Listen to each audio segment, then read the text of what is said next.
The first time I opened the garage door after David died, the metal shrieked like something alive. Dust curled in the morning light, wrapping around forgotten shelves and rusted tools. My fingers trembled on the keyring, my breath catching at the thick, sour smell of oil and time. I thought I knew him. Every laugh line on his face, every drawer in our house. But this? This wasn't his. Not the stack of money-bound envelopes. Not the names scribbled on each. And not the tiny pink sweater with the tag still attached. My grief turned sharp. Something was wrong. Very wrong. My name is Clara O'Neill, 57, retired high school literature teacher. For 32 years, I taught Macbeth and The Great Gatsby to generations of teenagers in our sleepy Wisconsin town. They always called me fair, strict, but fair. I liked that. I lived in a tidy house with a red door, always swept front porch, and wind chimes that David hung himself on our first anniversary. David was a mechanic, ran a modest garage on the edge of town. Quiet man, reliable, the kind who never forgot birthdays and kept receipts in labeled folders. We were a good team. Or so I thought. My mornings are quiet now. I wake at 6, make a single cup of tea, and stand in front of the window overlooking the backyard. The birds come around the same time. The same 3. Sometimes I pretend they're checking on me. Yesterday, I brought his favorite mug down from the cupboard and placed it beside mine. Then, without touching it, I put it back. At the grocery store, Mrs. Langdon from next door asked if I needed help with the garage sale. I smiled politely. I hadn't told her yet I wasn't selling everything. Not anymore. Because of what I saw. That night, I stood at the edge of the bed we used to share and didn't get in. I just stared at the photo of us on the nightstand, his eyes frozen in that way old photographs lie. The silence wasn't peaceful anymore. It was loaded, like a pause before confession. David and I were married 33 years. Never had children. Not for lack of trying. I miscarried 3 times before we stopped hoping. He said he was okay with it. Said the world was cruel enough. I believed him. He never talked about his childhood much. Said his parents were cold and moved a lot. His only sibling died young. I didn't press. I figured some doors weren't meant to open. When I retired, he bought me a rocking chair. Painted it robin's egg blue. Said it was for all the books I'd finally get to read. He was thoughtful that way. But now I replay every moment like it was fiction. The first hint came the week after the funeral. I found a voicemail from a woman. Her voice was tight, like someone used to being angry. She said, "Tell David the checks are late again, and I won't keep quiet forever." I stared at the phone, my heart doing odd, slow things in my chest. I deleted the message, told myself it was a mistake. Then came the envelope from the bank. A deposit slip I didn't recognize. $10,000. A week before his death. From an account I never knew about. Still, I clung to my version of him. Until I stepped into that garage. There was a cabinet hidden behind an old tarp. Inside were files. Names. Dates. Photos of women and children. Some looked like clients. Others looked like something else. Then I saw it. A birth certificate. Father, David O'Neill. Mother, Tamara Ruiz. Child, Abigail. Born 2003. And folded beneath that was a school portrait of a teenage girl with David's exact eyes. That was the moment I felt myself splitting in two. One part shattered with grief. The other burned with something else. Not rage. Not yet. But a hunger for the truth. I went to the funeral home that week to settle his final documents. The receptionist greeted me with soft eyes and a sympathetic smile. She handed me a folder. As I flipped through it, something fell out. A handwritten note, addressed to Tamara. "Thanks for everything. I promise this is the last time. Abby deserves better. You were right. Love, Dee." I folded it quickly and slipped it into my purse. My heart was beating too fast. The walls felt too close.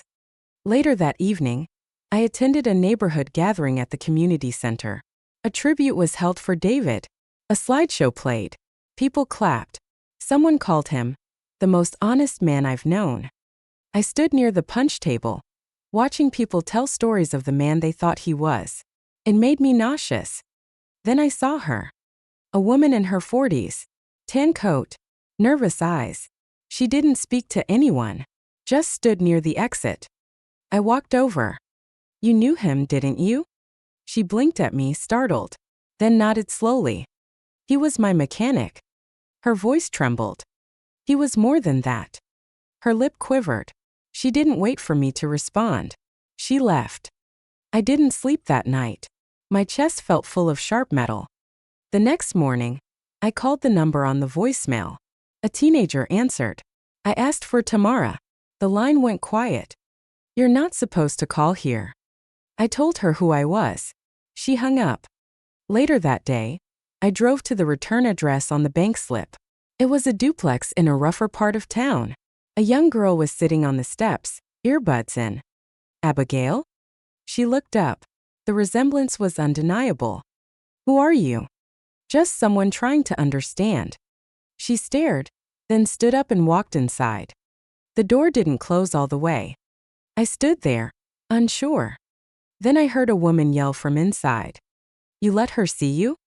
It was enough. I knew then that this wasn't just betrayal. It was a lie so big it needed to be protected. And I wasn't going to let it stay hidden. That night, I opened the closet and pulled out the blue box where I kept our letters. David had written to me every year on our anniversary. Little notes. Silly jokes. Some were folded into origami cranes. I read them all again, but they felt like they were written to someone else.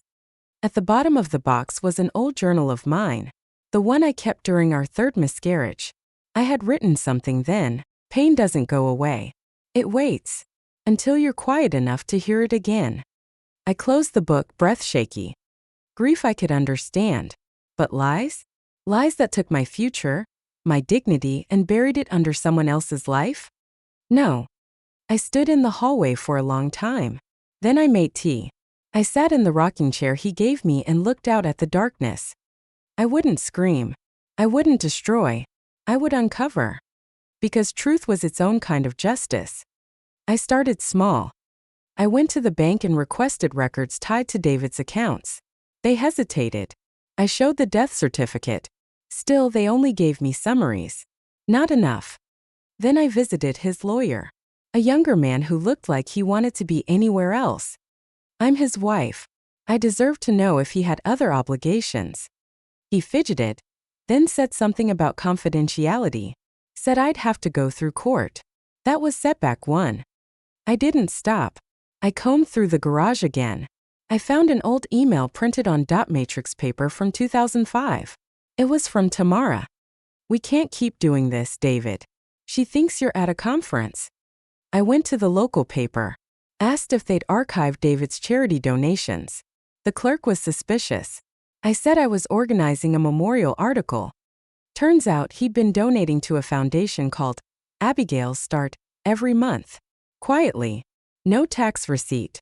Just cash. Setback 2. The foundation was fake. A shell. No official listing. I was tired. I was ready to give up. Then came the call. A woman I barely remembered. Someone David once helped with her car. She said, I saw him with a girl once. Not you. A teen. Looked like him. He told me she was a niece. I always wondered. I asked her to write that down. She did. And I knew what to do next.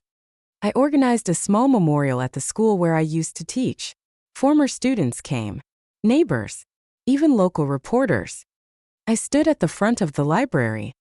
I want to thank you all for coming. Today, I don't just want to talk about David. I want to tell you about the parts of him you didn't know. I clicked the projector. Slide 1. A scanned copy of the birth certificate. Slide 2. A photo of Abigail. Slide 3. The fake foundation name with dates and donation logs. Gasps. Murmurs. He wasn't just a good man. He was a complicated one. And some lies can't stay buried with the body. I read Tamara's letter aloud, word for word. Then I said, this is not about vengeance. It's about truth. He left a daughter, and she deserves to be seen. Tamara stood at the back, pale. Abigail next to her, both silent. When it ended, people were quiet. Some avoided my gaze. Others nodded. One hugged me. The principal approached. We should start a real scholarship. In Abigail's name. To make it right. I nodded. Finally. A week later, I took down our wedding photo. I replaced it with a framed copy of the scholarship flyer. Abigail's face smiled from it. I called Tamara. She didn't pick up. But I left a message. He failed both of us. But I won't fail her. Some days I still make 2 cups of tea. I pour one out in the sink. But I sleep now. Last night, I dreamt of my classroom. I was reading aloud. And the students were listening. Every one of them. Even David sat in the back. Not speaking. Just listening. This morning, I opened the garage one last time. I swept the dust. Closed the cabinet. Locked the door. And I walked away. We think we know the people we love. But sometimes, we only know the part they let us see. David was kind. But he was also a liar. Both can be true. For years, I believed silence was strength. That grief should be private. That love could outlast truth. But I've learned something else now. Truth doesn't ruin love. It clarifies it. It tests it. And sometimes it sets it free. If you've ever felt betrayed by someone you trusted, know this: you are not broken. You are becoming. And if this story moved you, subscribe for more stories of quiet strength, difficult truths, and unexpected justice. Because sometimes the most powerful revenge is telling the story they tried to hide.